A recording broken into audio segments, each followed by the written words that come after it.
I'm with Joe from Illuminati Iron. Joe, I just want to say, first of all, I know you and I have been talking back and forth for a few months now. I am so grateful and excited that our schedules have finally aligned for us to just sit down and talk to each other. Me from my laundry closet, and I think you from your van from the background already. But I love it. Thanks for taking time to be on the podcast today. I appreciate the invite, man. Thank you so much for having me. Absolutely. So let's just dive into it. We talked a little bit before.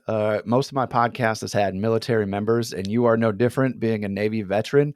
So let's just get a little bit of your background, where you're from, how you joined the Navy, how long you were in, and just some cool experiences that you may have had with that, and how it's made you who you are today. Absolutely, man. So I grew up just outside of Boston, Massachusetts. My goal and dream was always to attend the United States Naval Academy. And so I was fortunate enough to be able to gain admission there and arrived in Annapolis, Maryland, did my 4 years studying economics, also studied Spanish and had the opportunity and privilege Yeah. of studying abroad and living in Madrid, Spain during one of my semesters. So that was a great time. Post graduation and commissioning as an officer from the Naval Academy, got stationed in San Diego, California for my first tour, served on the USS Mobile Bay, a missile cruiser here. And for my second tour, served upon the Fibron staff, and the staff was embarked on the USS Essex, an amphib ship. And post 5.5 years in the Navy, made my transition out as a civilian, and I've been out as a veteran now for about a year. Yeah, that's great. And like I said, you have your own company now, Illuminati Iron. Was that something that you had thought of prior to being in the Navy, or is it just something that you just started as something small and it just kind of built, and you're like, you know what, I'm gonna bet on myself and go for something. So I've always been, at least the last 10 years, been very into health and fitness. That really doubled down at the Naval Academy, and that continued to evolve and grow. And my passion for it, not only with myself, but helping others, that became very strong. And so when I became an officer and joined the fleet, fitness as well on the ships, on the bases, on deployments. I did 2 overseas deployments, one to Southeast Asia, the second to the Middle East. And fitness, once again, was a common thread there, where continue to get after it, stay after it, and be able to work and train with sailors and Marines. So over time, or especially when I got my personal trainer certification, I continued to work on that skill, began to take on clients. And on my second deployment, as I knew my transition out of the military was coming, I was really thinking about, what am I passionate about, what I really want to do. Yeah. Money aside, if I could do anything, what would it be? And being a full-time personal trainer and being able to put out content and hopefully help and inspire others was the goal, was the dream. And so on that second deployment, I started brainstorming for my company, my brand. I started thinking about home gym life and getting the right equipment and setup here in my home in San Diego. And so I made my entire gym order for the entire setup all on that second deployment. As soon as I got back, right, we moored here in San Diego, had a great meal with the entire family. Yeah. Boom. As soon as we got back, it was time to set up the gym. And that's really when the journey got serious and it was time to execute. Got the entire gym set up in 24 or 48 hours. And then the training began and started taking on clients. And I was working that part time while I was still active duty, or still in the Navy, of course. And then Yeah. the day I woke up and I was out, terminal leave was over, and I was a civilian, it was really time to go full force and all in. And that's really what, at least when I purchased the gym initially, the whole mindset was, we're going to go all in on this, buy once, cry once, right? Quality over quantity. And if we take Yeah. care of the equipment will take care of us. So very blessed, very fortunate, and just really stoked to be doing what I'm doing. Yeah, absolutely. Now, like I said, I've been following you for a while, and I think it'd be easy for someone to go to your pages of your site and just to see you where you are now and be like, man, this dude look at this stuff that this guy does. He's so fit. He must just have always loved fitness. It just must be easy to him. He must just be a natural athlete. But listen to a few podcasts that you've been on. That's not the case. And in fact, you kind of had a little bit of a journey when you got to the Naval Academy to even start your athletic journey. What was that like? Sure. So I've always been into sports, right? So growing up, I'm one of four boys. Okay. Hockey, baseball, lacrosse, football for some Yeah. time. Sports were always important to me and my brothers. We were very active, but dude, very transparent, very honest about it. I was so damn lazy in high school. I relied on my Yeah. athletic ability. I was thin, on the taller side, not too tall, right? But was, lean, athletic. Sure. Didn't have a ton of muscle on me, but loved sports, but just quite frankly, didn't want it enough.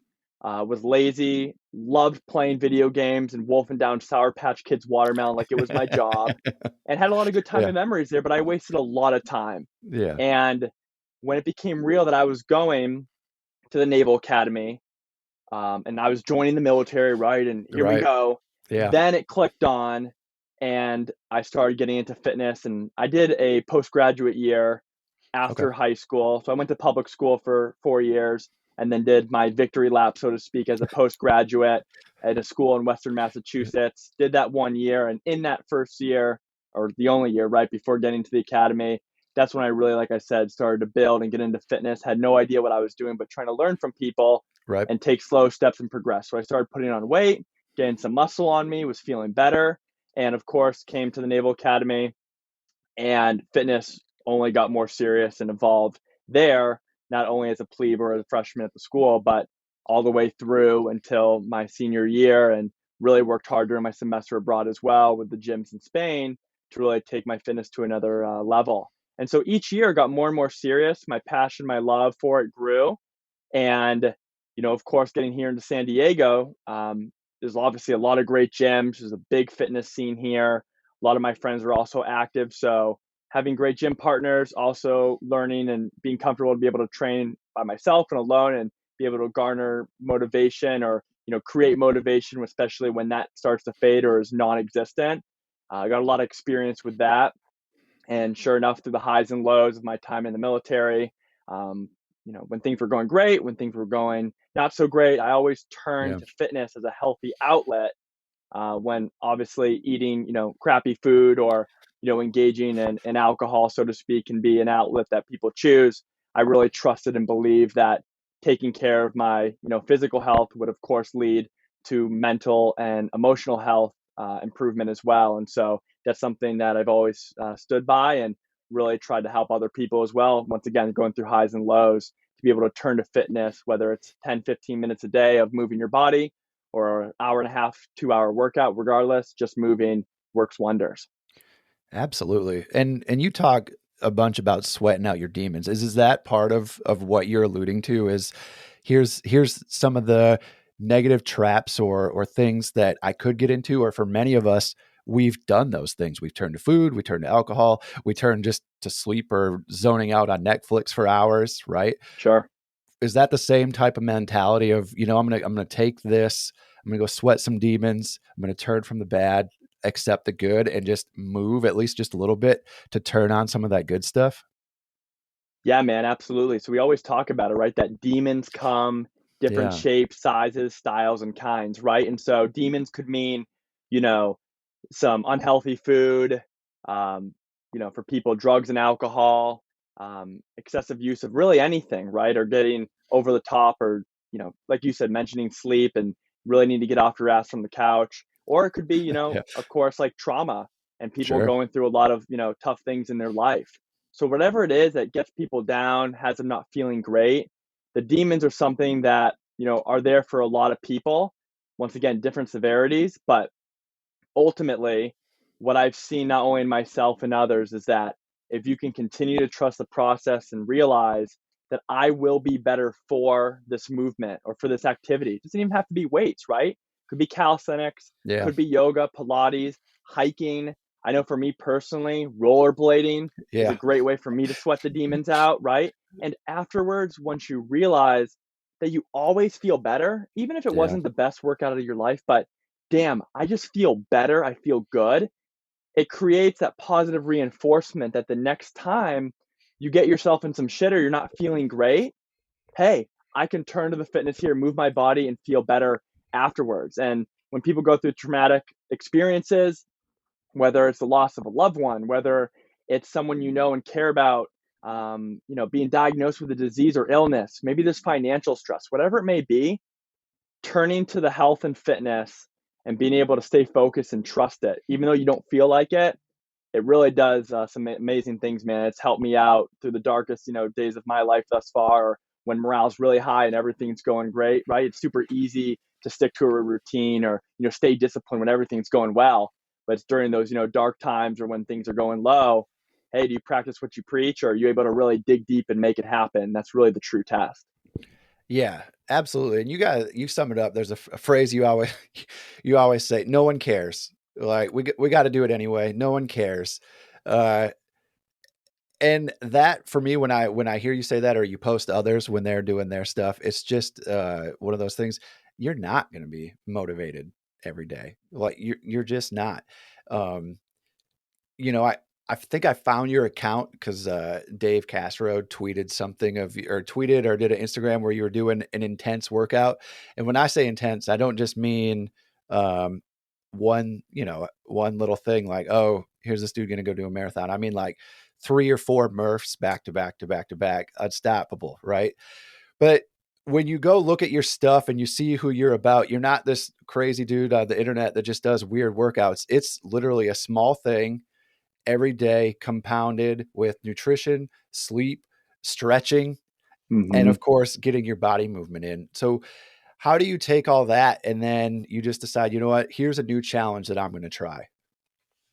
Sure, man. And it's a great point you make, is that a lot of people see these challenges or, these physical feats that I accomplish.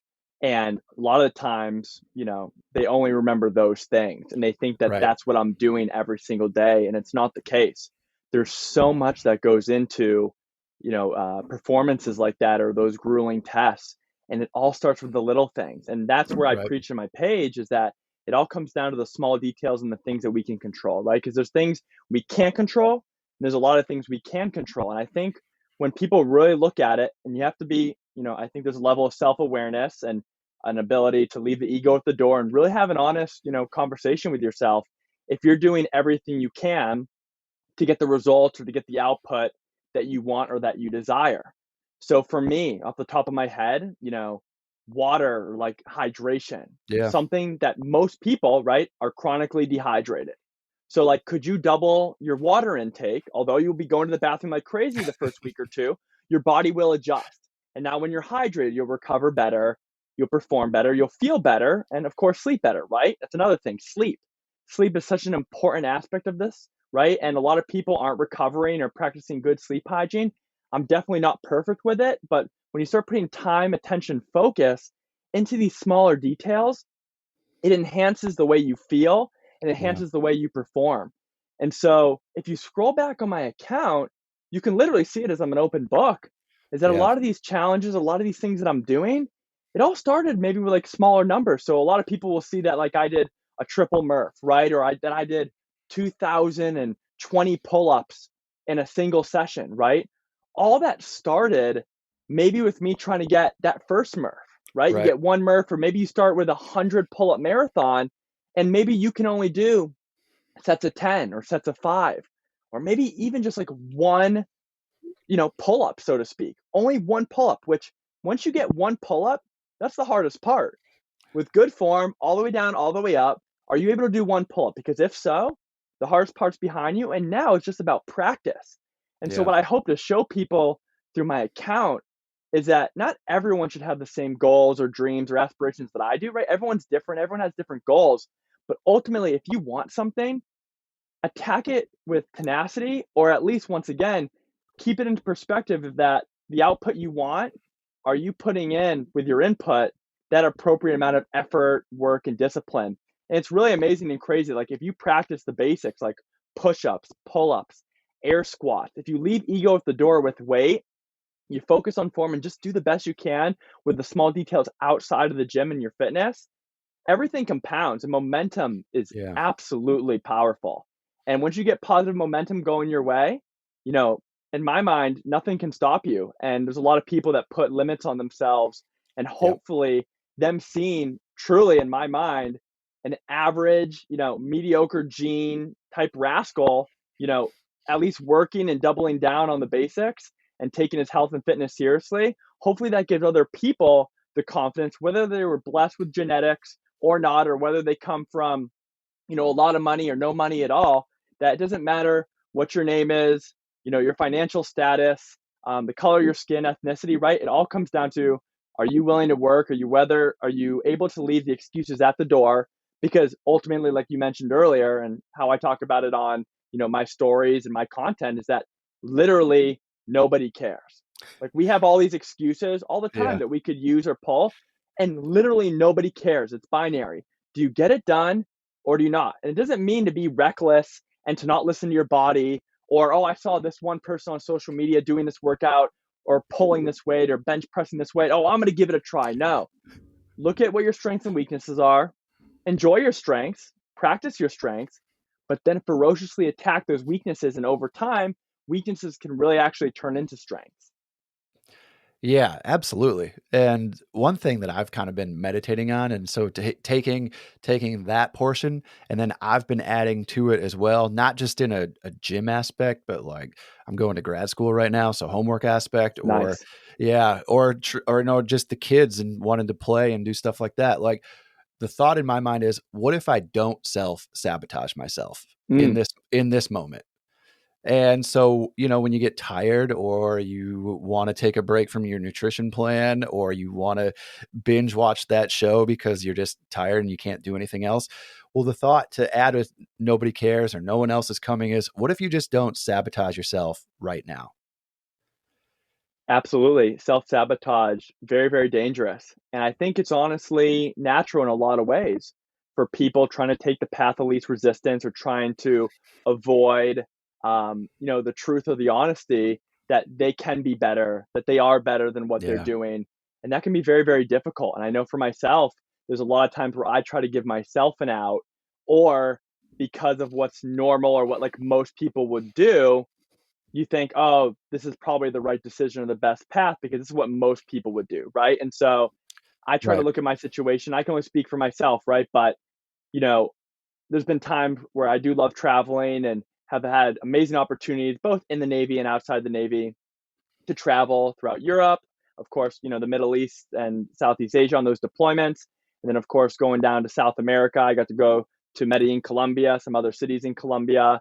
One of my last assignments in the military, I had an IA over to Thailand. So I got a couple weeks in Thailand, had a great time. Wow. A lot of the days on, these trips, there's obviously the flight component, and you're traveling. I know at least from Thailand, the total travel time was like 23 hours.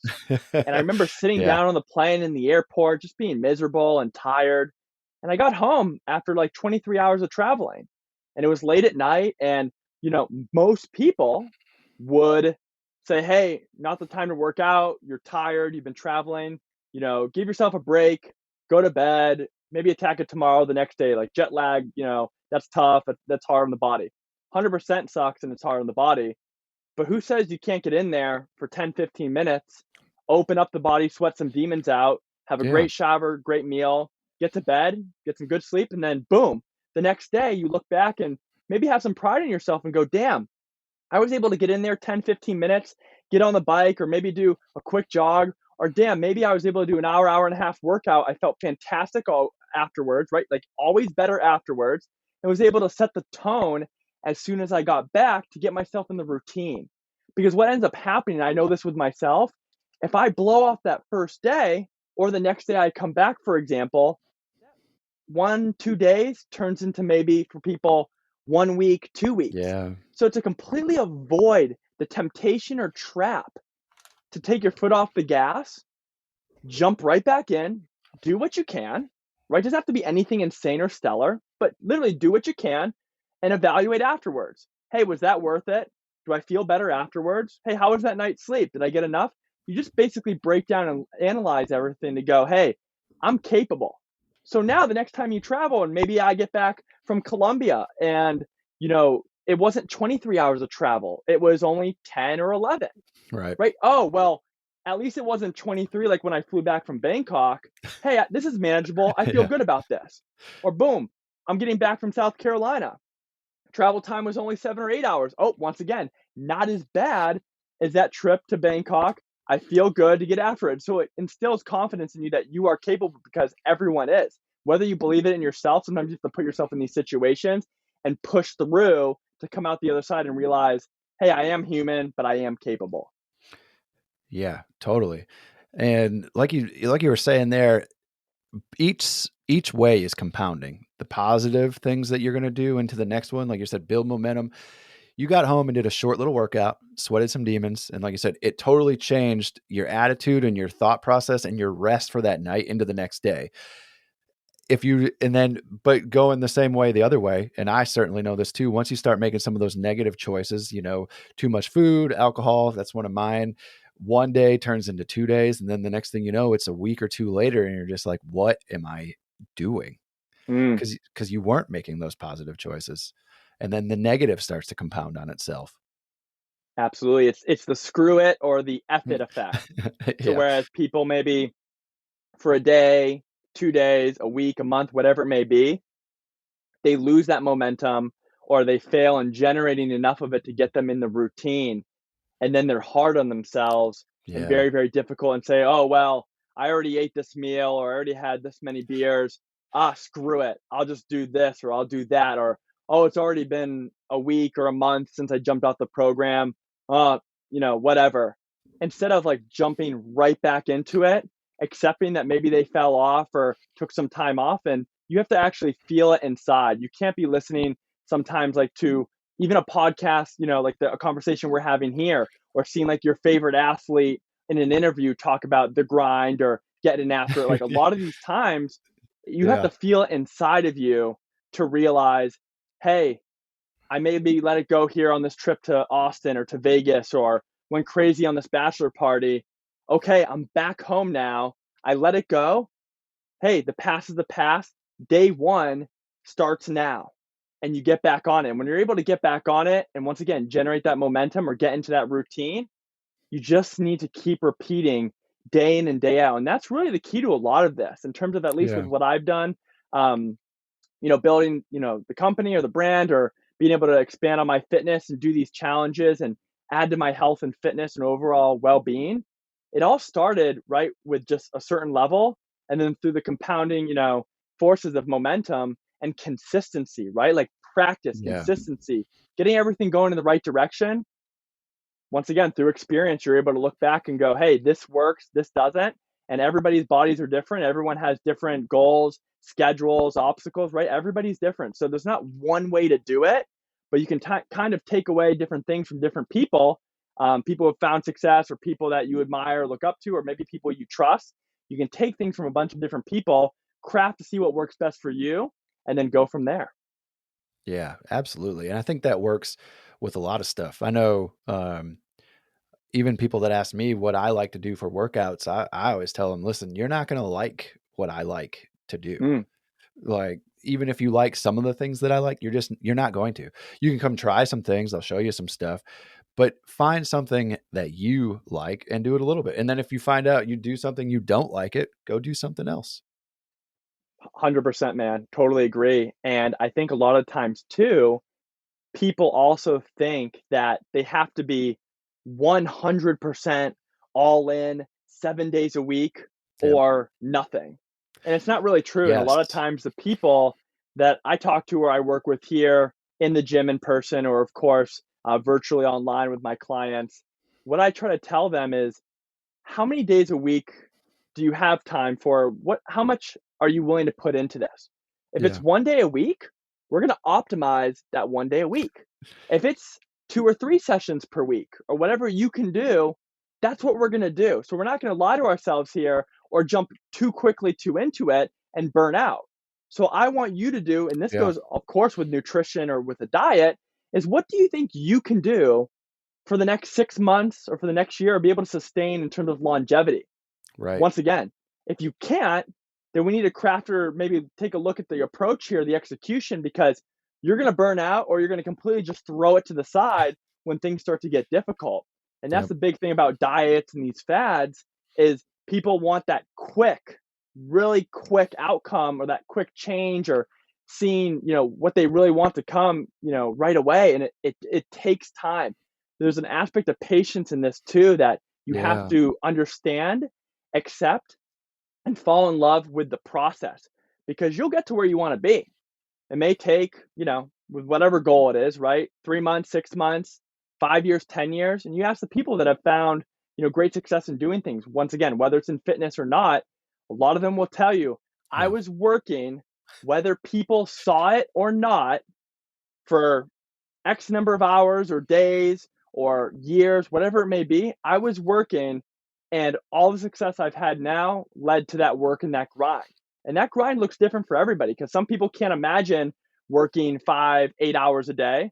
Others can't imagine working less than 12, 14, 16 hours a day because they absolutely love it. Right. So everyone's different once again in what they enjoy and what their goals are. So I just ask people, hey, what's the output or the outcome you want? And then what's the input that you think you Mm, can sustain over a period of time? And if we can match those two things and you have realistic expectations, hey, let's take it from there and continue forward. that's awesome. Yeah, I think you made a great point there, and it's something that I've talked to my therapist about is the one of the ideals is this pursuit of perfection. And in the not in the positive way of okay, I can always get better, right? In the compounding, but the pursuit of as soon as you don't meet a benchmark that you've established, okay, Tom, I can't do it. Clearly, here's the thing I wanted and I thought I could do. Or like you said, you jump into something so fast and you sustain it for 2 weeks or a month or two, and then all of a sudden you derail for a few days, or like you said, you go on vacation and you come home and you're like, I'm done. Mm, And it just getting out of that mindset. Yeah. progress over perfection. I preach about it all the time Yeah. on my page, and I really try to live to the example of that is you're never going to be perfect. There's going to be things that you're good at, right? Everyone has their own strengths. Everyone has their own weaknesses. I think a lot of it comes down to approach and perspective. And once again, people, Mm, like you said, if they fail or they don't get to that milestone or complete that challenge, instead of, using the word fail like I just used, you know, let's take it as a learning lesson and maybe a victory that, hey, we realized we weren't working as hard as we thought. Or maybe there's more we could have done and we just didn't do it. And so I think if you can leave doubt at the door, mm, regardless of whether at that first attempt you're able to succeed or not get it or not attain it, you can at least say, I gave it my all and my best. And I can tell you when I failed or haven't accomplished things, I fail many times in yeah. workouts every day almost. Like there's things that I'm just Mm, not doing great or that I don't get to the level that I want to. And if you can kind of go back to the drawing board and figure out what I can do differently here to get there, what you'll see is micro adjustments mm, really lead to big changes. So if you just give it time and you get to the point where you leave doubt at the door, you're going to be very happy with at least the effort and the discipline you put into it. And you can live with yourself, so to speak, knowing, hey, I gave everything I had at this. The yep. approach might not be where it needs to be, or maybe I can, defer to an expert or another professional in this field or who may know a little bit more about this. And then boom, come back at it and keep growing and keep trying. And you may fail, and I know it's cliche, right? Like you fall, I think what fall 1,000 times, but you get up, one time in that, or however the mantra or motto goes, right? Like Yeah, you keep failing, or you keep, not living up to that benchmark. Hey, there's going to be that time that you'll overcome what you need to, and it all works out. totally. Now, and we'll dive into this because obviously you got some braces on your arms there. A few months ago, you were, yeah, yeah, absolutely. You were injured, and I remember seeing the video. I was just like, "Oh, damn, that sucks." But and then at the same time too, just in following you as long as I had at that moment, obviously no one ever wants to see someone get injured, but I was curious, well, how is he going to respond? What does this mean? And watching you do that has, of course, been super inspiring. And it's just been cool to see how, okay, so you're limited now on what you can do physically, but initially, before you had your surgeries and stuff, one of the things that you had posted was, oh gosh, I'm gonna butcher it, but you had talked about the recovery that you could take to, and you almost took it seemed like you took it as a challenge to show the doctors how fast you could recover for the next item. So let's talk a little bit about your injury, what happened, what your mindset's been like, and where you're at now, and where you're going with it. Sure. So through my 10 years of training and my experience, this was my first injury. Mm, So I mentioned it before on some other podcasts as well, and in general with clients and everyone that, hey, people get banged up, people get hurt. yeah, There's a difference between getting hurt and then getting injured, right? And the approach and the execution of what you do after can look a little bit different. But this was yeah. my first injury, and it was a major injury. As doctors and surgeons, or my physical therapists that I've been working with, they've never seen at least what I endured in their 20, 30, 40 Mm, years of experience. So it's been wild, man. And yeah. basically, during a preacher curl on my last set, last rep, last set, I was seated a little too low on this makeshift preacher curl bench. And at the very bottom of the rep, because the weight of the barbell there was not evenly distributed across my arms, Okay. the entire weight was placed directly on my tendons. And tendons are very, Yeah. very strong, right? But there is a breaking point. And unfortunately, both distal bicep tendons popped on me. They ruptured. So in the video, you can see both biceps retracting and shooting up in my arms. It's very graphic. So warning or caution to everyone who comes across the video, Yeah. really think twice of whether you want to watch it or not. I don't like videos of seeing people get injured. I know some people, Yeah. although they don't wish an injury on anybody, they find it very fascinating or interesting. So if you like those kind of videos, you'll like this one. But ultimately, it was a huge shock to me. Body went into shock, and of course had to go to the hospital, got MRIs done, and sure enough, both distal bicep tendons were ruptured and were completely torn off the bone. And I had the option of getting surgery or not. And if I Okay. elected not to get surgery, I was told you will no longer have biceps again, because the Oh. biceps won't be, or the tendons won't be there attached to Mm, anything, right? So over time, they'll atrophy and then basically peel back up into your arms. wow. But if you get surgery and you're young and you're active and you're healthy and you're going to do the right things, with surgery, we can take these tendons, place them back onto the bone, and then through time and your recovery, they'll mend. And with a successful recovery, you'll be back. But it's going to be a lot. And so I elected Yeah. to take the surgery.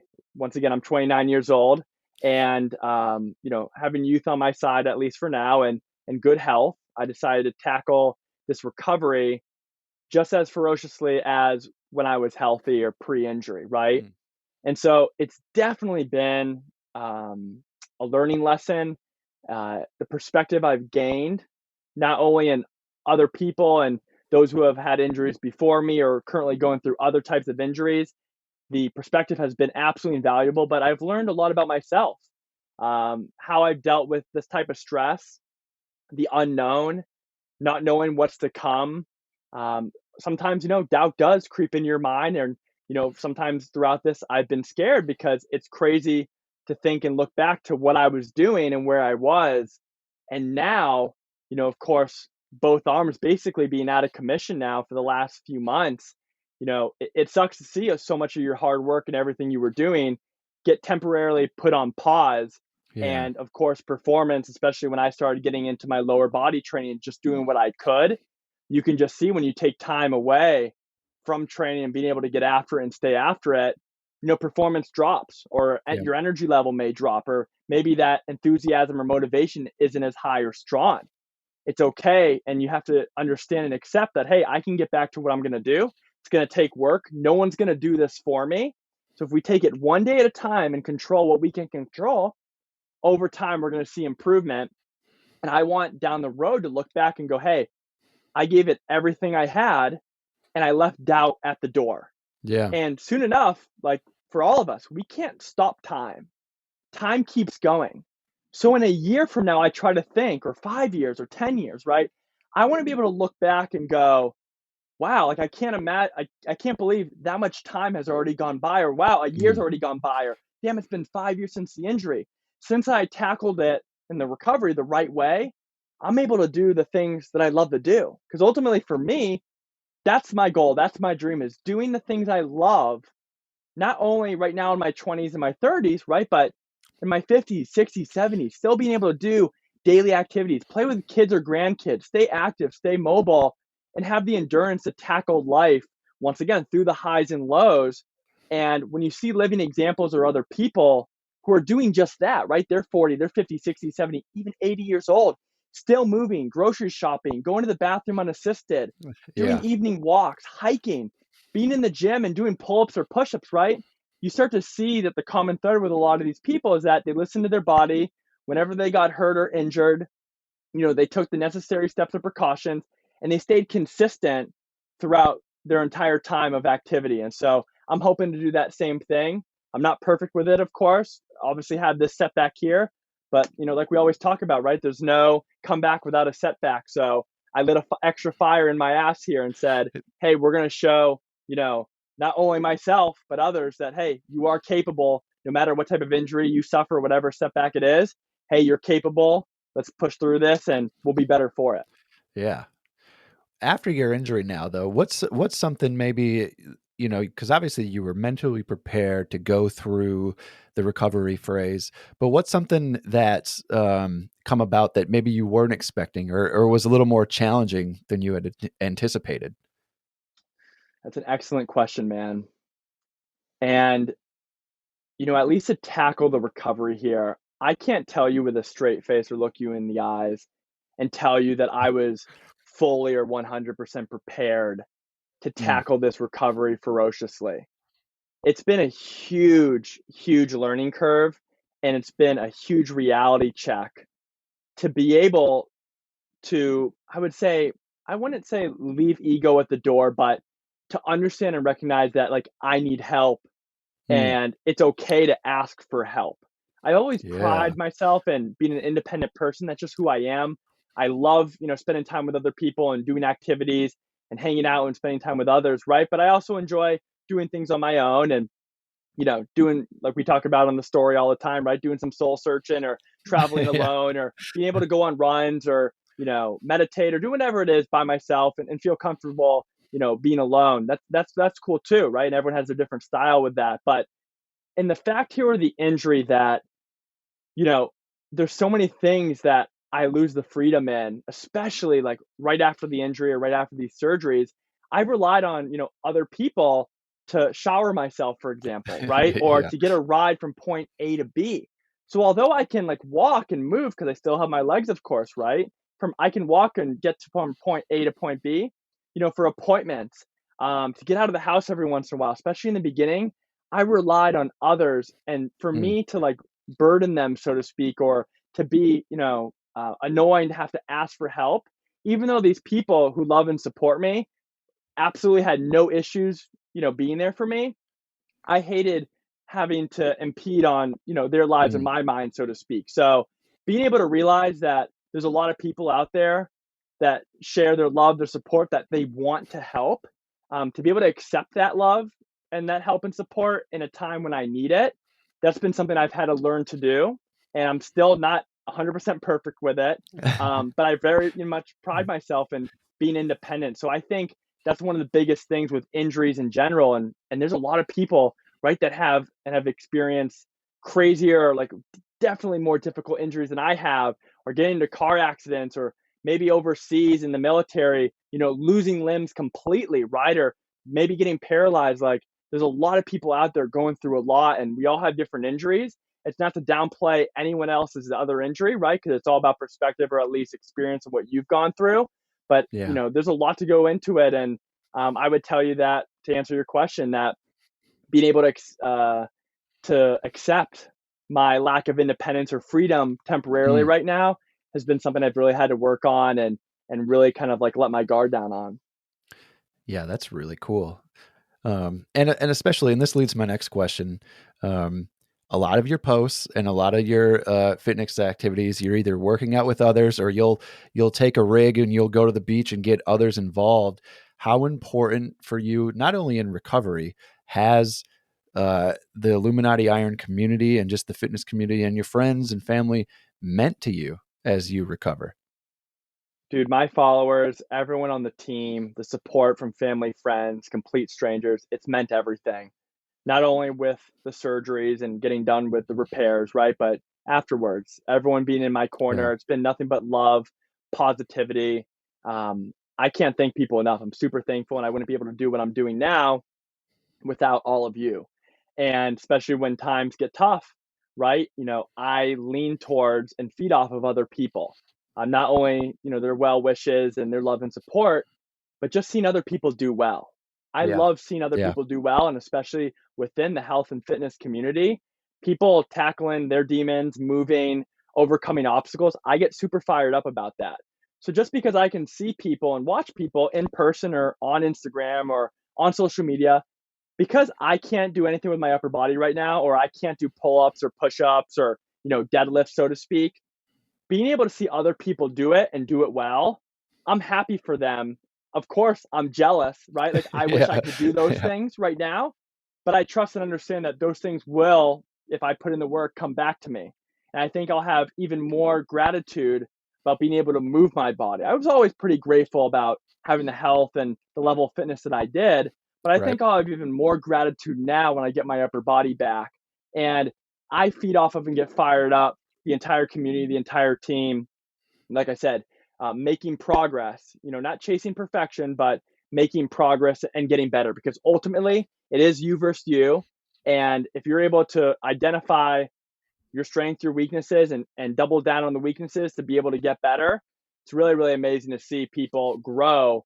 And it doesn't happen overnight, right? It takes, months, years of just consistency, and people are capable and people are showing you. And there's a lot of great examples, living examples of people making it happen and leaving the excuses at the door. Absolutely. I love it. Now, I cannot let you go before we talk about there's one last thing I want to bring up, and you're kind of sitting in it. Van life is an important thing to you, as you talked about travel. Uh, you're sitting in a new van for you, I believe. So let's talk about van life for you, how you got in it, and what about it that you just love so much and embrace about it. Sure, man. I'm all about van life, Yeah, 100% about it. yeah. And I never actually really thought that I would be into this, right? So on my first deployment, we were coming back from overseas, and our last stop was Oahu, right? So we pulled into Hawaii for our last port call. It's my first time ever in Hawaii, and RIMPAC was going on, a military Mm, exercise involving a bunch of different countries. It's a really yep. good time. The island is super busy, but it's a lot of fun. And I got a rental car for the 2 weeks or so that I was going to be on Oahu. And at the rental car agency, I pulled up to get my sedan, and the gentleman behind the desk said, "Unfortunately, sir, we don't actually have that sedan. We overbooked, and we only have one kind of vehicle that's available." And I was like, "Damn, dude, like, I obviously, paid for this well in advance. You Yeah. can't help me out with the sedan. What do you got for me?" He goes, "Listen, before I show you what I'm going to give you, know that I'm going to waive this fee and that fee. And this is going to be the best couple of weeks of your life. Trust me." I said, "All right, dude, let's see what you got." And I'll never forget, he took the monitor that was facing him and he turned it towards me to where I could see the picture of a cargo van, a completely empty, like stereotypical free candy cargo van. Yeah. And I said, "Absolutely not. There's no way you're going to find me, going across the island in this Yeah. type of vehicle. This isn't cool. Doesn't look fun. Absolutely not." He says, "Listen, dude, this will be the best couple of weeks of your life. Trust me. Once again, you're going to have a blast in here. Throw the Yeah. surfboards back here. You can pile your buddies in the back. Get the barbecue going. Dude, you'll love it." I had no choice. I had to accept the free candy van. So, throughout my entire 2 weeks there, to the North Shore, Kailua, Lanikai, downtown Waikiki, wherever it was, Mhm. I was in the van. And dude, to my surprise, it was absolutely awesome. I got to sleep in the van. I'm having the back doors open, enjoying the sunsets. Had the boys get in the back there, went around the island, had a great time. Surfboards, like everything he said. It was a fantastic time. And it gave me some, good room, of course, and good experience to have the freedom with that much room or accessibility in the back of a vehicle. And of course, there's trucks and whatnot or larger vehicles. But Yeah. to me, I thought if you're able to take a van like this and make it into a home or some type of camper, which at that time, van life was starting to boom across social media, or was about to at least. And there was a lot of people, on YouTube, on Reddit, or, on various mediums of social getting into these van conversions, whether they were really simple or really extravagant.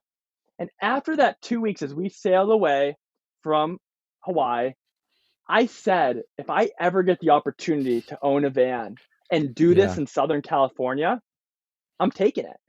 And so I was just browsing and browsing almost every day, like a fiend, just trying to find the van that fit my style or what I was looking for perfectly. And I remember the first van that I kind of fell in love with, or it hit me. It was on Craigslist, or it was on, some website, and I fell in love with it, but I didn't act quick enough. Boom. The van was sold. I lost Mm. it. And I felt like a part of my heart was gone, that like I didn't act quick enough. So I said, all right, the next time I get that moment and you really know that this is the one, it's time to make a move. Just like if you're purchasing a home and you really want like the one, you got to Yep. act quick, especially in today's market, right? So Yeah. I basically came across another van, threw it all on the table. I said, I will literally fly today to go get this van. I need it. Gave him my story. He chose me across all the buyers, and I was able to secure that van and brought it back here to San Diego. And from that point all the way until now, been able to use my van to see so many beautiful places in the country. I'm not a full-time van lifer. I still have my house, my home, or Mm. headquarters here with the gym in San Diego. But my Yeah. daily driver is the van, and the freedom, the independence that it gives you. To me, I couldn't ask for anything more. Especially if the van you have is on the stealthier side, you can camp or park in neighborhoods, even sometimes in the national parks, to be able to enjoy and not have to get a hotel room of any kind. And like I said, the independence and freedom it's given me through the highs and lows of my life, it's been absolutely invaluable.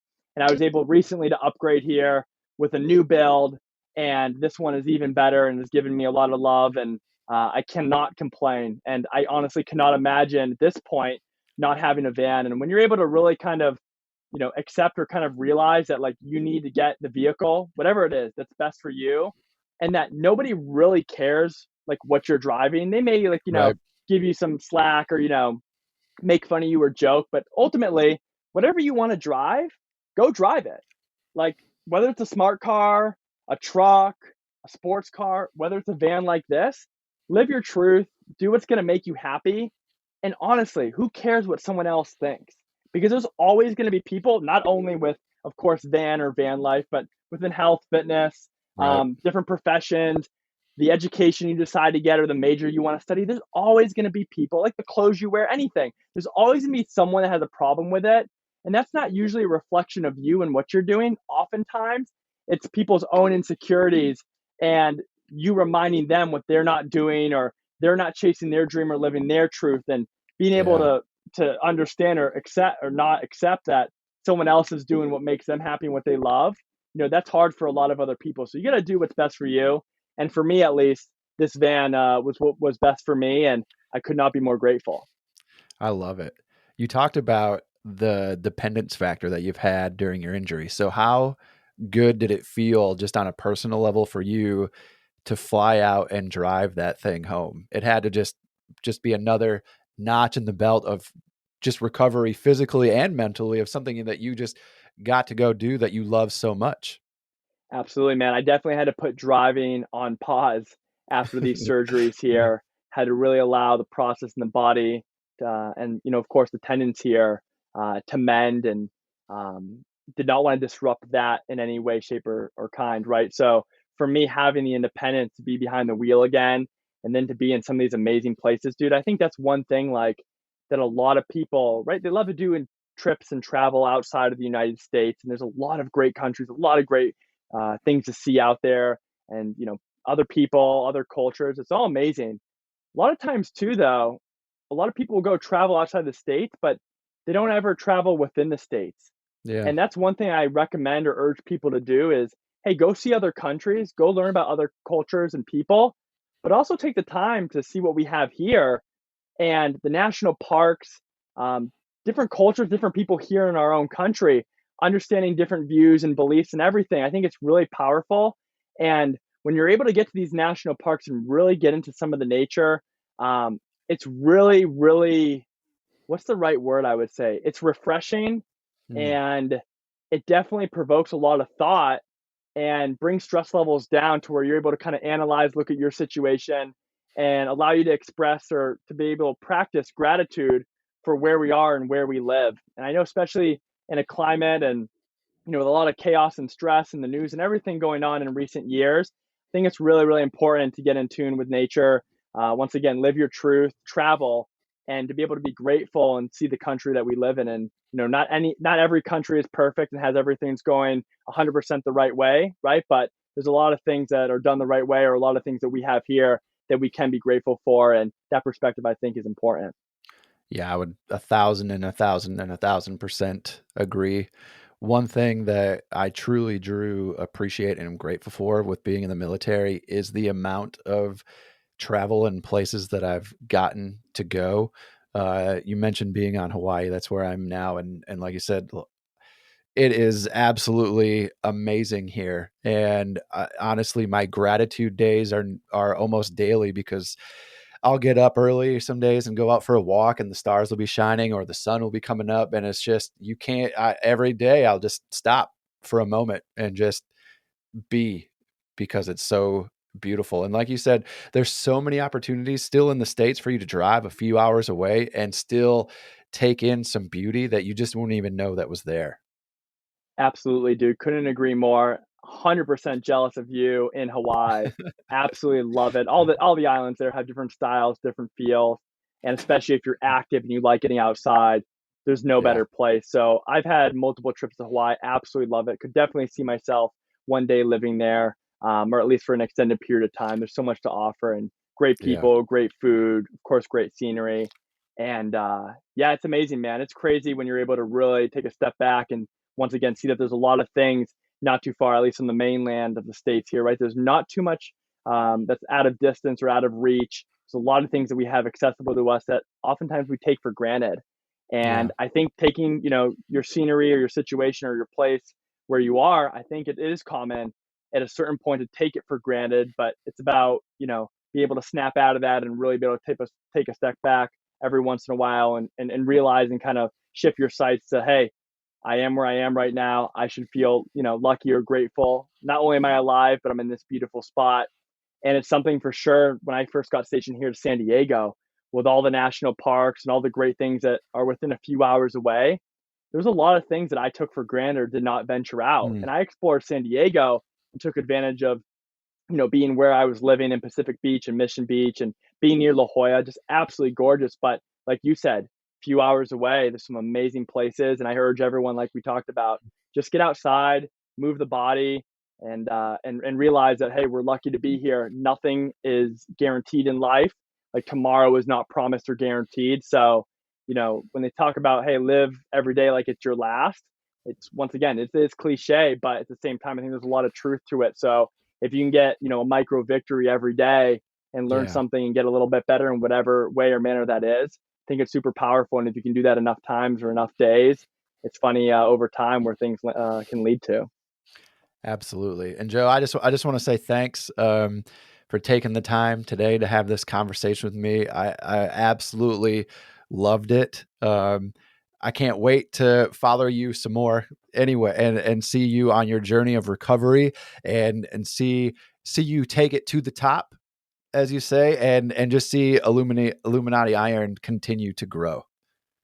Dude, I really appreciate it, man. Really do. All your love, all your support, everybody on the page, everyone on the team. I talk about all the time, right? Together to the top. we're all facing our own demons, our own obstacles and goals.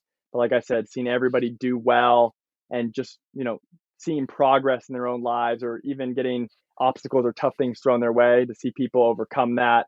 Once again, I couldn't do everything I'm doing without all of you guys. And, there's a lot to look forward to hopefully here in the future.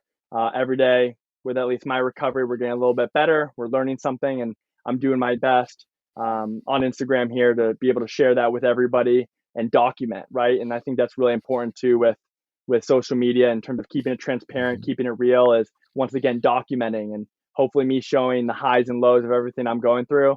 Hopefully that gives some inspiration and some confidence to other people that they can overcome whatever they're going through. Or if everything's going really well, hey, enjoy that, and be able to show that and express that to people.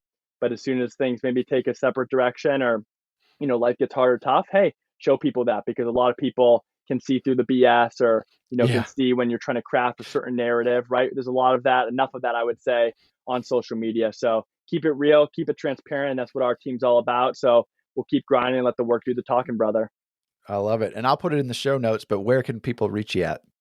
People can find me on Instagram at Illuminati Iron, and on my website, illuminatiiron.com. I'm always an email or DM away. So best way to reach out though is definitely through Instagram, and would love to connect to anyone who's listening. I love it. Thank you. And thanks, Joe. And until next time on The Next Perspective.